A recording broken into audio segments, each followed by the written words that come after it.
உங்களுக்கு தெரியாம நீங்க உங்க உங்க தொகுதியில சாராயம் காய்ச்சுனா நீ எதுக்கு எம்எல்ஏ வருக? எதுக்கு இருக்க? அந்த பொட்டலத்தை நீ ஒண்ணு வாங்கி குடிச்சிட்டு பாடு. உனக்கு என்ன பிரச்சனை? எதுக்கு இருக்க நீ? எதுக்கு இருக்க நீ சொல்லு. எதுக்கு எம்எல்ஏ வருக? குடும்ப தலைவிக்கே 1000 ரூபாய் தான், குடிச்சு செத்தா 10 லட்சம், அப்புறம் பிக்சட் டெபாசிட், அப்புறம் மாசம் 5000.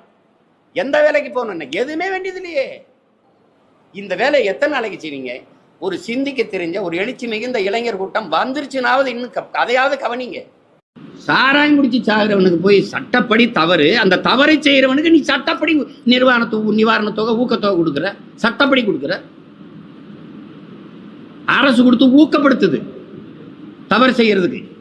நீ அந்த சாராய வாரியை கைது பண்ணிடல, அந்த அவன் சொத்தப்புறம் பறிச்சு வித்து எங்க 1500 பேர் மேல ஏதோ வழக்கு போட்டு கைது பண்ணேன்னு நீங்க மரக்காணத்துல. இங்க எத்தனை பேர்? இந்த கண்ணுக்குட்டி தான் இத்தனை காலம் வித்து என்ன சொத்து வச்சிருக்கேன். அவன் வீட்டை போய் பார்த்தா கோழி கூடு கூட கொஞ்சம் பெருசா இருக்கு.